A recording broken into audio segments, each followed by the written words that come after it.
ಮಾತನಗ್ಲ ನಮಸ್ಕಾರ, ಎಲ್ಲರೂ ಹೇಗಿದ್ದೀರಾ? Hope you all are doing well. Welcome to ಸಿಂಚನಾಸ್ ಯೂಟ್ಯೂಬ್ ಚಾನಲ್.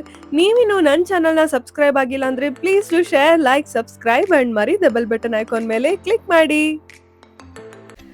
ಇವತ್ತು ನಾವು ಜಪಾನಲ್ಲಿ ಪಬ್ಲಿಕ್ ಲಾಂಡ್ರಿನ ಯೂಸ್ ಮಾಡಕ್ಕೆ ಹೋಗ್ತಾ ಇದ್ದೀವಿ.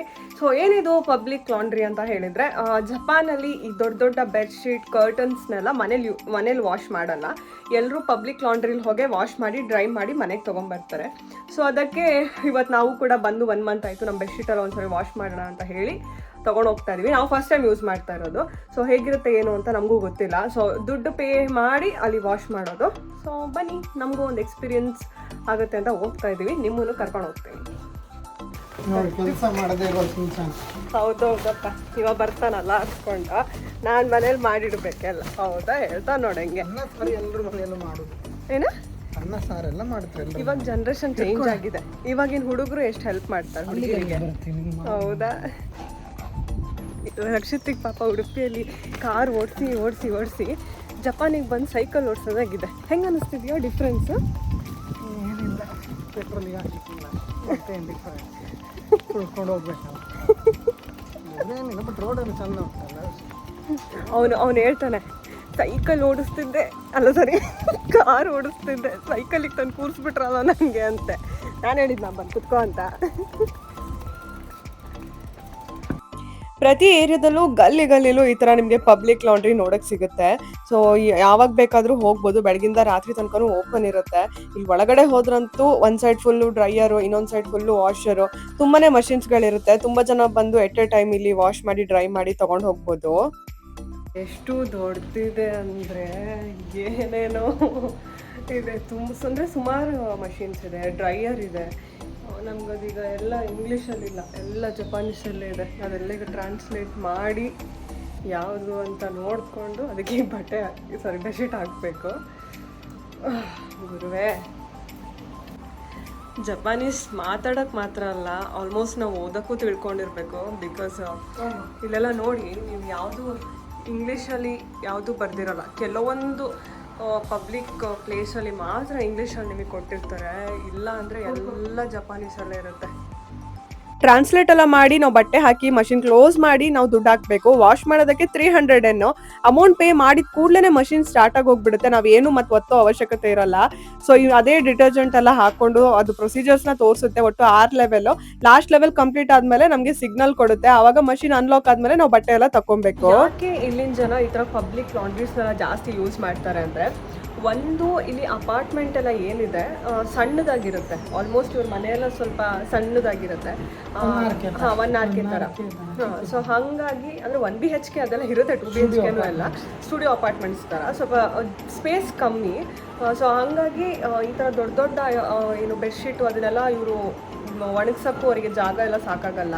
ಮತ್ತು ಇನ್ನೊಂದೇನೆಂದರೆ ಮಷೀನ್ಸ್ ಎಲ್ಲ ಬಂದು ಇದು ಇನ್ಬಿಲ್ಟೇ ಇರುತ್ತೆ ಇಲ್ಲಿ ಮನೇಲಿ ಆಲ್ಮೋಸ್ಟ್ ಅಲ್ವಾ. ಸೊ ಅದೆಲ್ಲ ಬಂದು ನಿಮ್ಗೆ ಏನು 5 kg ಅರೌಂಡ್ ಆ ಥರ ಎಲ್ಲ ಇರುತ್ತೆ. ಸೊ ಹಾಗಾಗಿ ಈ ಥರ ಹೆವಿ ಐಟಮ್ಸಿಗೆಲ್ಲ ಈ ಥರ ಲಾಂಡ್ರಿಲಿ ಬಂದು ಎಲ್ಲ ವಾಶ್ ಮಾಡ್ಕೊಂಡು ಹೋಗ್ತಾರೆ. ಅಷ್ಟೇ ಅಲ್ಲದೆ ಒಣಗ್ಸೋಕ್ಕೂ ಹೊರಗಡೆ ಜಾಗ ಬೇಕು ಅಲ್ವಾ. ಎಷ್ಟೋ ಅಪಾರ್ಟ್ಮೆಂಟ್ಗಳಲ್ಲಿ ನಾನು ನೋಡ್ದಂಗೆ ಬಾಲ್ಕನಿ ಇರೋಲ್ಲ, ತುಂಬಾ ಕಮ್ಮಿ ಇದ್ರೂ ತುಂಬ ಸಣ್ಣದಾಗಿರುತ್ತೆ ಸ್ಪೇಸು. ಸೊ ಒಣಗ್ಸೋಕ್ಕೆಲ್ಲ ಜಾಗ ಬೇಕು ಅಂತ ಹೇಳಿಬಿಟ್ಟು ಇಲ್ಲಾದರೆ ಇಲ್ಲಿ ಏನು ಬಟ್ಟೆ ವಾಶು ಆಗಿ ಡ್ರೈಯೂ ಆಗಿ ಬಂದುಬಿಡುತ್ತೆ. ಇಲ್ಲೇ ಫೋಲ್ಡ್ ಮಾಡ್ಕೊಳ್ಳೋಕೆ ಟೇಬಲು ಎಲ್ಲ ಇಟ್ಟಿದ್ದಾರೆ. ಫೋಲ್ಡ್ ಮಾಡಿನೇ ಮನೆಗೆ ತೊಗೊಂಡೋಗ್ಬಿಡ್ಬೋದು ಅಂತ ಎಲ್ಲ ಇಲ್ಲಿಗೆ ಬರ್ತಾರೆ ಜಾಸ್ತಿ. ಮತ್ತು ಇಲ್ಲಿ ವೆದರ್ ಒಂದು ರೀಸನು ಹೌದು, ಮೇಜರ್ ರೀಸನ್ನು ಇವರೆಲ್ಲ ಈ ಥರ ಲಾಂಡ್ರಿನ ಯೂಸ್ ಮಾಡಲಿಕ್ಕೆ. ಯಾಕಂದರೆ ಸಮ್ಮರ್ ಬಂದು ಇಲ್ಲಿ ಏನಂದರೆ ಒಂದು ಜೂನು, ಜುಲೈ, ಆಗಸ್ಟ್ ಅಷ್ಟಿರುತ್ತೆ. ಸೆಪ್ಟೆಂಬರ್ ಮತ್ತು ಅಕ್ಟೋಬರ್ ಎಲ್ಲ ನಿಮ್ಮ ಹತ್ರ ನಾರ್ಮಲ್ ವೆದರು. ಈ ಟೈಮಲ್ಲಿ ಆಲ್ಮೋಸ್ಟ್ ಇವ್ರ ಬಟ್ಟೆನೆಲ್ಲ ಮನೇಲೆ ಒಣಗಿಸ್ಕೊಬೋದು. ಬಟ್ ಆದರೆ ನವೆಂಬರ್, ಆಟಮ್ ಏನು ಸ್ಟಾರ್ಟ್ ಆಗುತ್ತೆ ಅಲ್ಲಿಂದ ಸ್ವಲ್ಪ ಇವರಿಗೆ ಚಳಿ, ವಿಂಟರ್ ಎಲ್ಲ ಸ್ಟಾರ್ಟ್ ಆಗುತ್ತೆ. ವೆದರ್ ಫುಲ್ ಚೇಂಜ್ ಆಗುತ್ತೆ. ಅಂಟಿಲ್ ಒಂದು ಮಾರ್ಚ್ ತನಕನೂ ಸಿಕ್ಕಾಪಟ್ಟೆ ಇಲ್ಲಿ ಕೋಲ್ಡ್ ವೆದರ್ ಇರುತ್ತಲ್ಲ. ಸೊ ಹಾಗಾಗಿ ಬಟ್ಟೆ ಎಲ್ಲ ಚೆನ್ನಾಗಿ ಡ್ರೈ ಆಗಲ್ಲ. ಸೊ ಅಂಥ ಟೈಮಲ್ಲಿ ಈ ಥರ ಬಂದುಬಿಟ್ಟು ಇಲ್ಲೆಲ್ಲ ವಾಶ್ ಮಾಡಿ ಕ್ಲೀನಾಗಿ ಡ್ರೈ ಆಗಿ ತೊಗೊಂಡೋಗ್ಬಿಡ್ಬೋದಲ್ಲ ಬಟ್ಟೆ. ಸೊ ವೆದರ್ ಒಂದು ಮೇಜರ್ ರೀಸನ್ ಇವರಿಗೆ ಈ ಥರ ಪಬ್ಲಿಕ್ ಲಾಂಡ್ರೀಸ್ನೆಲ್ಲ ಯೂಸ್ ಮಾಡೋಕ್ಕೆ ಅಂತಲೇ ಹೇಳ್ಬೋದು. ಈ ಸ್ಟೂಡೆಂಟ್ಸ್ಗಳೆಲ್ಲ ಏನಿರ್ತಾರೆ, ಈ ಒಂದು ಶೇರಿಂಗ್ ರೂಮ್ಸಲ್ಲೆಲ್ಲ ಏನಿರ್ತಾರೆ ಅವರೆಲ್ಲ ಆಲ್ಮೋಸ್ಟ್ ಈಗ ಕೆಲವೊಂದು ಅಪಾರ್ಟ್ಮೆಂಟಿಗೆ ಇನ್ಬಿಲ್ಟ್ ಬರುತ್ತಲ್ವ. ಸೊ ಈಗ ನಮ್ಮ ಅಪಾರ್ಟ್ಮೆಂಟಿಗೆ ನಮಗೆ ಇನ್ಬಿಲ್ಟ್ ಇದೆ, ಕೆಲವೊಂದಕ್ಕೆ ಅದು ಇರಲ್ಲ. ಸುಮ್ಮನೆ ಈ ಸ್ಟೂಡೆಂಟ್ಸ್ ಎಲ್ಲ ಬಂದವರು ಏನಕ್ಕೆ ವಾಷಿಂಗ್ ಮಿಷಿನ್ ಎಲ್ಲ ಪರ್ಚೇಸ್ ಮಾಡೋದು ಅಂತ ಹೇಳಿ ವೀಕ್ಲಿ ಒನ್ಸ್ ಈ ಥರ ಬಂದು ಎಲ್ಲ ಬಟ್ಟೆನೂ ವಾಶ್ ಮಾಡ್ಕೊಂಡು ಹೋಗ್ತಾರೆ.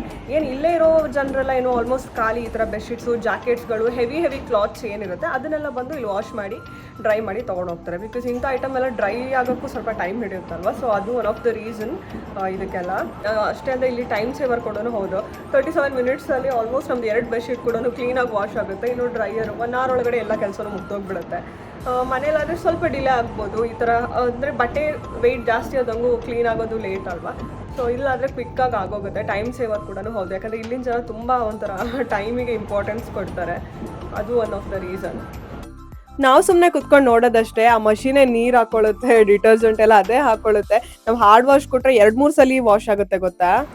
CCTV ಎಲ್ಲ ಇರುತ್ತೆ ಇಲ್ಲೆಲ್ಲ ನೋಡಿ ಕೆಲವೊಬ್ರು ಈ ಥರ ಬಟ್ಟೆನ ವಾಶಿಗೆ ಹಾಕಿ ಹೋಗಿಬಿಡ್ತಾರೆ. ಇನ್ನು ಯಾವಾಗಾದರೂ ಬಂದು ಅಂದರೆ ಲೈಕ್ ಒಂದು 1/2 hour 1 hour ಆದಮೇಲೆ ಬಂದು ಡ್ರೈ ಮಾಡ್ಕೊಂಡು ತೊಗೊಂಡು ಹೋಗ್ತಾರೆ. ಅಂದರೆ ಇಲ್ಲಿನ ಜನ ಅಷ್ಟು ಟ್ರಸ್ಟೆಡ್, ಯಾರು ಬಂದು ಕದಿಯಲ್ಲ ಅಂತ ಅಷ್ಟು ಡ್ಯಾಮ್ ಶೋರ್ ಇದೆ ಅವರಿಗೆಲ್ಲ ಅಲ್ಲೇನ. ಮೊಬೈಲೇ ಕದಿಯೋದಿಲ್ಲ, ಅವತ್ತು ಬಿದ್ದಿರಲಿಲ್ಲ, ಕಳ್ತನ ಒಂದಿಲ್ಲ. ಮನೆ ಬಾಗಿಲು ತಕ್ಕೊಂಡೋದ್ರು ಮನೆಯೊಳಗೆ ಬಂದು ಯಾರೂ ಕದಿಯಲ್ಲ ಇಲ್ಲಿ.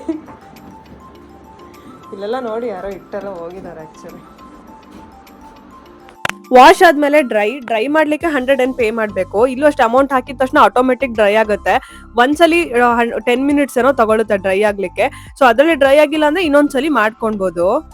ಕೆಲವೊಂದು ಪಬ್ಲಿಕ್ ಲಾಂಡ್ರಿಗಳಲ್ಲಿ ವೈಫೈ ಫೆಸಿಲಿಟಿ, AC ಎಲ್ಲ ಕೂಡ ಇರುತ್ತೆ.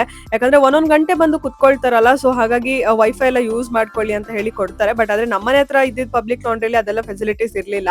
ಸೊ ನಾವು ಎಲ್ಲ ಡ್ರೈ ಮಾಡಿಕೊಂಡು ಫೋಲ್ಡ್ ಎಲ್ಲ ಮಾಡಿ ಮನೆಗೆ ತೊಗೊಂಡು ಹೋದ್ವಿ. ಈ ಫೆಸಿಲಿಟಿ ಅಂತೂ ತುಂಬಾ ಯೂಸ್ಫುಲ್ ಆಯಿತು ಅಂತಲೇ ಹೇಳ್ಬೋದು. ಸುಮ್ಮನೆ ಹೇಳೋದಲ್ಲ, ಎಷ್ಟು ಕ್ಲೀನಾಗಿ ಡ್ರೈ ಆಗಿದೆ ಅಂದರೆ ನಾವು ಮನೇಲಿ ಬಿಸಿಲಲ್ಲಿ ಒಣಗಿಸಿದ್ರೆ ಇಡೀ ದಿನ ಒಣಗಿಸ್ಬೇಕಿತ್ತೇನೋ, 2 ದಿನ ಒಣಗಿಸ್ಬೇಕಿತ್ತೇನೋ ಈ ಥರ ಇಷ್ಟು ಕ್ಲೀನ್ ಡ್ರೈ ಆಗಲಿಕ್ಕೆ.